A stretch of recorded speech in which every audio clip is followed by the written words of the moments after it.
Hey guys, just wanted to make a video about a plugin. This isn't something that I normally do, but this video is about a plugin for Davinci Resolve that I really have kind of started digging a lot.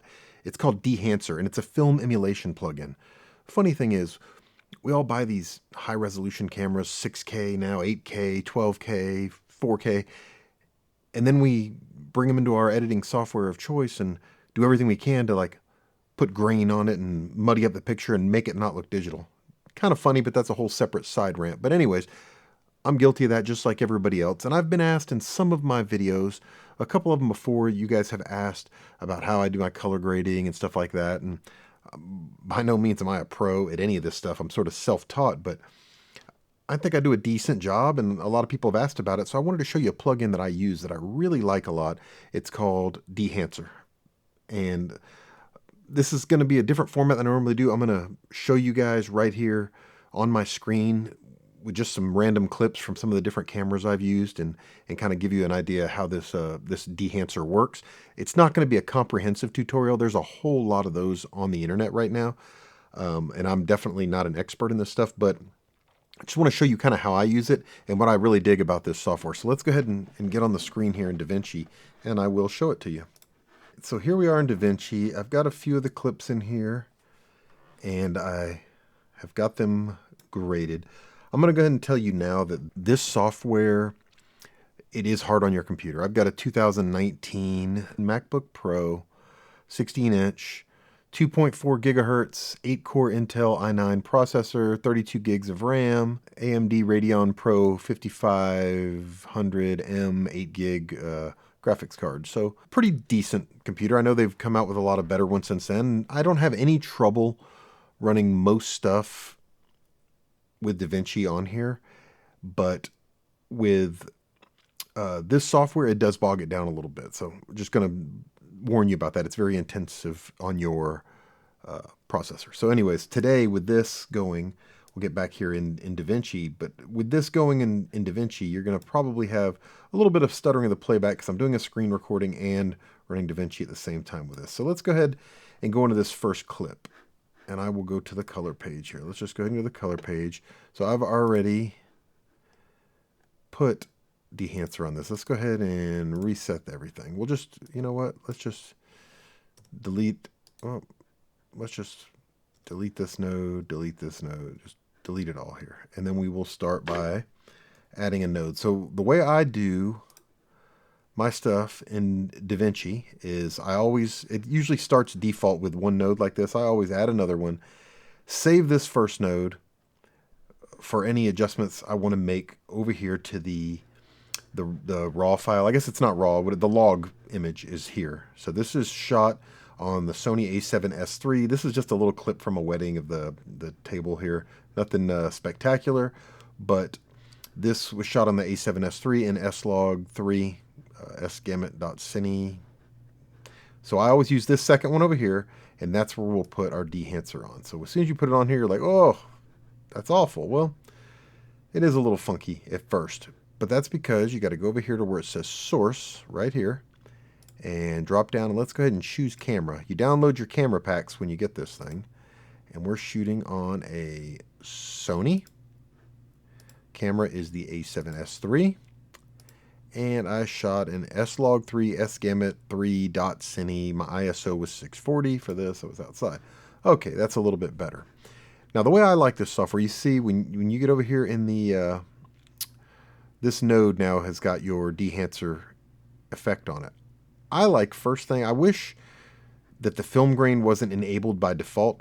I like to undo that, and you'll see when I enable and disable the film grain, it changes the image. I don't know if it's going to show real well on YouTube, but to me with the film grain, it's a little hard to get started. So for my starting point, I like to just have it just like this. And then I go from here, and you can see from here you have got a ton of film emulations. I think over 60 of them. This is one of the things that makes this unique. So with these different film emulations, we go here to the top, you see it changes the entire look based on the film emulation that you choose. And I'm not going to go through every one of them, but you get the idea. So let's just pick one here. Let's go. Some of the old faithfuls are the, where are they here? There's some Kodak ones. Yeah, Kodak Vision 250D, daylight. Okay. So let's go ahead and pick this one. Your first set here is your input. This is where we chose our camera and everything. You can do some exposure compensation here, however you like it. I'm going to set it to default. You can also make some temperature controls here if you think you're a little warm, a little cool. Again, we're going to reset a lot of this stuff. I don't usually start by messing with this stuff. Usually I'll start right here with my emulation of whatever film I want to try, and then I can push pull. So this push pull is kind of it's kind of back to the way film was developed, photographic film mostly. And what you do is, based on how over or underexposed the film was, this has to do with the timing that you would expose it in the chemicals and stuff, so you could more or less. Basically, it's pretty cool. It gives you that same sort of look. You could change for creative purposes the way the film was developed, and this gives you that same thing. So you can push and pull here with this, and you'll see how it affects down here on your waveforms or your parade I've got on here. I'll just use the parade for now, and you can see how it kind of adjusts the contrast a little bit. So we just kind of mess with this till we get it how we like it. On your next section here, your expand, this is where you can adjust your black point. So if you want to bring it up, bring it down. I like to get my black points, just above 0 here on things. Try to my lowest one. A little bit of it might be clipped here and there. If you have something that's pure black, it's going to be flat. That's some of this stuff here on the side. No big deal. Then you can do your white point, and that can kind of bring it up a little bit. Obviously, we can clip the white, but we don't want to do that. We don't want to clip it, so we want to get it down here. We don't things clipping. So we're pretty good with that, right? All right, now you can adjust your exposure. Bring it up or down just like any other one. This gives you contrast. So it's really like a dance. You've got all these things. Color density is a little different. So it's kind of like the color boost that you have in the wheels on primaries over here. Over here on your primaries, you've got color boost. I feel like it's kind of similar. It's a little more subtle than color boost, but that's what color density is kind of like that to me. And if you look at the yellow roses here, if I go all the way up, all the way down, you see how it kind of like boosts that color up a little bit. So I find a spot that I like. And then your saturation, you can bring it down. I mean, you can obviously desaturate it or keep it as is. So then we move down here to the color head. This is, a lot of people might say this is just like a white balance tool, because it's kind of like your warm, cool, but they call it yellow or blue, and your tint, magenta or green, or your cyan and red, kind of like printer lights a little bit. It's just more of an analog style that you would use in film developing, how you would add more yellow. So you can see here the changes that it makes here. If you add blue, add yellow, obviously it's going to change the image. I'll reset that. Same thing if we add green, or if we add magenta, and we add red or cyan. Another cool thing about this is preserve exposure. So one of the things I do on this, I bring it down to 0, preserve exposure, because that way, if I'm changing and I push magenta in it, it doesn't necessarily keep the exposure value the same. So this is the dance I'm talking about. So let's just play with this one a little bit. Let's say, well, I kind of want it to put in a little bit of blue looking at it. Add a little bit of magenta. I'm kind of liking how that looks. I go back and forth. I kind of like that. Well, now I might have to, look at the contrast a little bit, maybe bring the exposure, kind of mess with it. Then you're back down here. It's just a little dance till you get the image how you like it to look. That's just the way I do it. Now when we get down here to film grain, this is where we can enable the film grain. And I want you to take a look right here. Keep your eyes right here on this part of the screen where the scopes are, and see when I enable the film grain, look what it does. It really muddies and kind of, true to its name, dehances everything. But in my opinion, the default settings here are a little heavy-handed. So you'll see, kind of reminds me of like a 16 millimeter film grain. So now keep your eye over here. I will disable and then enable it. And I might put some of these clips in once I get done. I'll put them in here and show you what I'm talking about. But so we'll enable it. But for me, I like to bring the amount down a pretty good bit. And I really keep my eyes on the scopes here, and I can work with it here in the shadows, you know, the midtones, and you can see as I reduce it how the scopes change. You know, look at this in the scopes when I change the grain in the midtones, the grain in the highlights, you know, so, and then you've got your grain in the shadows that you can adjust. So for me, you know, in the 30s is usually pretty good for my taste on what I like on things. So that's what you have here. The interesting thing about this, where this is different than just using the grain plugin that's on Davinci Resolve. So Davinci Resolve itself has a plugin to add grain. You're like, well, we can just add grain with that. The difference is the grain in Davinci Resolve and a lot of the other software that I've used, the grain, it's just an overlay. It's almost like you took like a staticky snow thing that's sort of opaque and just paste it over. I feel like this grain, you can adjust the amount of grain in the shadows, the midtones, and the highlights, and you can see it. It translates right here when you look down here at this, and how when we adjust the highlights, it's only affecting the grain and the highlights. And the result, I feel like, when you do that, is going to give you a more organic look. The grain looks like it has depth to it, if that makes sense. It doesn't just look like a flat overlay on top. It actually looks like there's depth to your grain, and it just feels more organic, is the best way I can describe it. So that's with that clip right there. Let's go ahead and move on here to our next clip. All right, this clip, this is a pretty cool one here to show you some stuff on. Let me go ahead and reset everything. All right, so this clip was shot, let's find a better frame to be locked in on. There we go. This particular clip was shot on the Sony FX6 with the Cerui, I never say that right, but it's the anamorphic, 50mm anamorphic lens. So let's go ahead. I think we're going to have a little exposure work to do here, but we'll go ahead and start with adding Dehancer into our second node. Let's go up to the top and let's go ahead and choose our camera.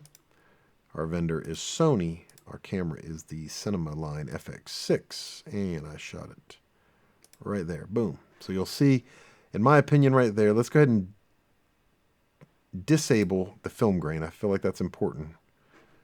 So I feel like I'm pretty much underexposed this. So this is important. Make sure you click over onto this first node here.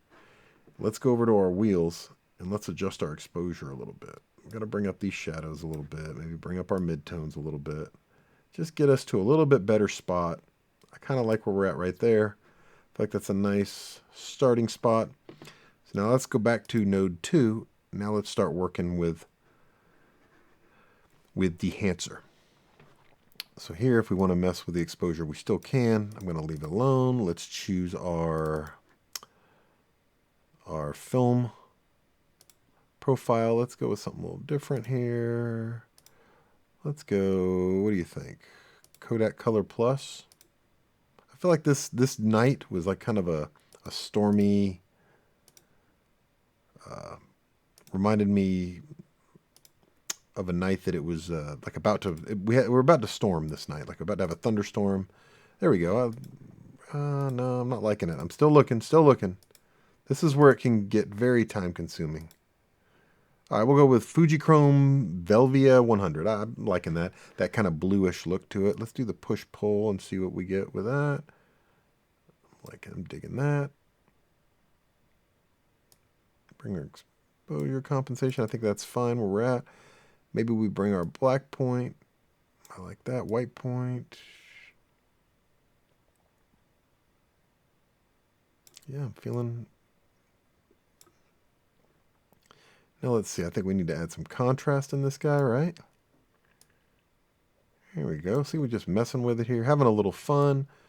I think we add that color density up. Looking good. Okay, so the cool thing about this particular one, I'm not going to get too deep into this, but we can go ahead and enable our film grain. Again, I feel like it's a little heavy-handed, so I'm going to go ahead and bring it down significantly. But here's where the cool one on this. Let's look at halation. This particular clip, the halation. Enable that. Now, it's really subtle. Keep your eye right here on these lights. Enable. So what I'm going to do, let's go ahead and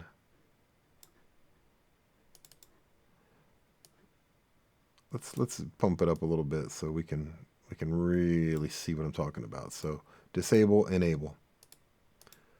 So halation is always that kind of red glow effect. It comes from the light bouncing off of the back. So light shines into the lens and it bounces back. It hits that red layer and it kind of creates in your highlights this little halation around highlights that's in film. So you can kind of mess with this right here, as you'll see. I think this is a pretty good clip to use halation. And what you can do here, I like to enable mask mode, so you can see here, this just shows the parts that are being affected. I don't know if you're going to be able to see that or not. I'll amplify it where you can see what I'm talking about. So see, all the orange is what's being affected with halation, so I can say, all right, let's make this a little more subtle, bring it down where I like it, turn off the mask mode, then I can enable, disable halation. I think that looks pretty cool. Could definitely use a little bit more work to get it how we like it. We can also go to the bloom. I got a better clip for bloom, but you see how it blooms the highlights. Let's go to a different clip for that. Let's go ahead and work our way over. Let's go to check out this clip here. So in this particular clip, I kind of like how this one looks. Let's see what I use Fuji Color Superior. So let's go ahead and turn off Dehancer on this one.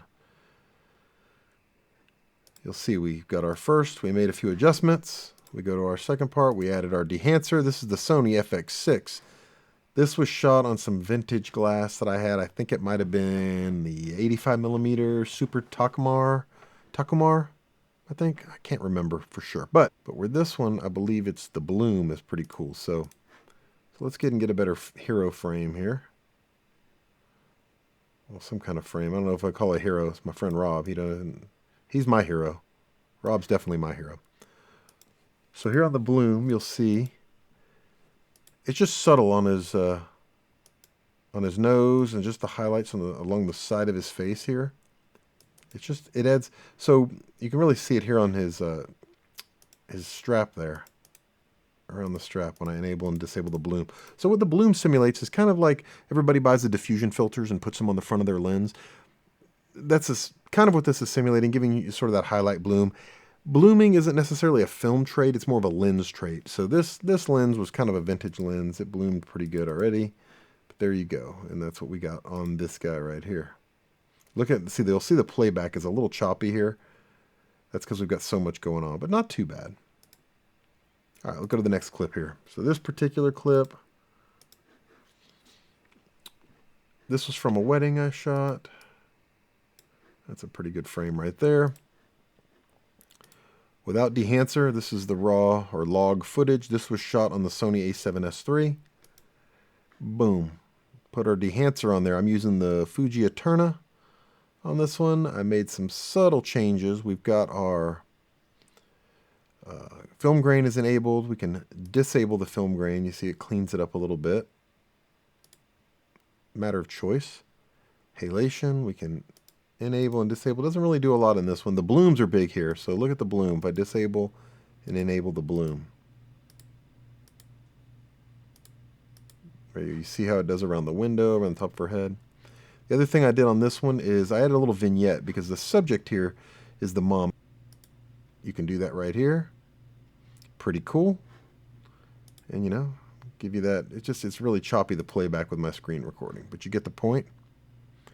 Some of the other effects that are really going to be hard for you to see in YouTube is film breath and gate weave. So film breath, have you ever watched like older movies and it almost looks like the exposure is like bright, dark, like flashing a little bit? Let's see if we can get that to even show up here. Let's try it. I'll add it here on this one. Let's see if we even see any film breath. Let's turn it way up. Let's get it nutty. I don't know if we need to make it down to... Yeah, it's just so subtle. I don't know if you're even going to see it. Plus, I've got choppy playback going on here. You can kind of see how the exposure is changing a little bit. Let's see what happens here if we... There you go. So that's film breath. That's very extreme. See how it's doing that? All right. Let's disable that. And then gate weave is the other one. So gate weave is where the film's running through the, in front of the shutter there, and it could be moving or shifting a little bit, kind of wobbly. That's going to be our gate weave. And let's take a look at gate weave. See, it's real subtle there. You don't really see much, so let's make it nutty.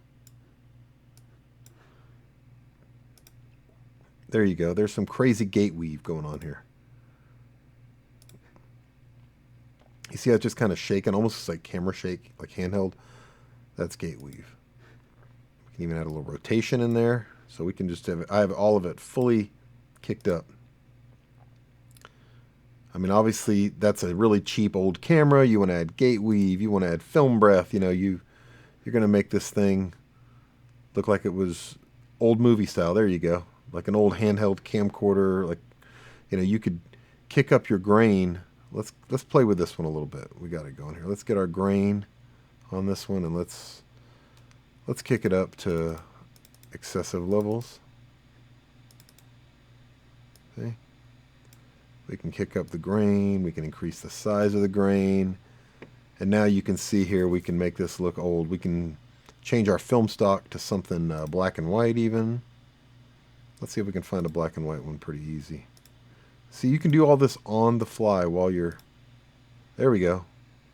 See? Here we go. We got an old-timey movie here happening. So I think you get the point with this stuff. This is another shot here. Again, using a different film emulation, shot on anamorphic. I just think this is such a great piece of software. Here's another one. This is shot on the Blackmagic Pocket 6K Pro. So I'm using on this particular one, this is, if we turn it off, you'll see this is what the Blackmagic RAW looks like. Turn it back on. This was the 6K Pro Film Gen 5 ISO 400. Kodak Aero Color I chose on this one. Made some adjustments here to my black point, white point, push-pull the exposure.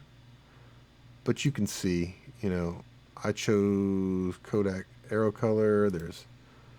You can change the look significantly on this.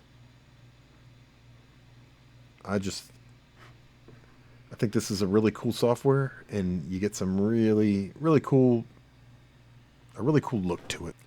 Again, I'm not the best at doing these tutorials and doing these screen recording things, but I just wanted to kind of show you guys this Dehancer plugin. I think it's a really cool plugin.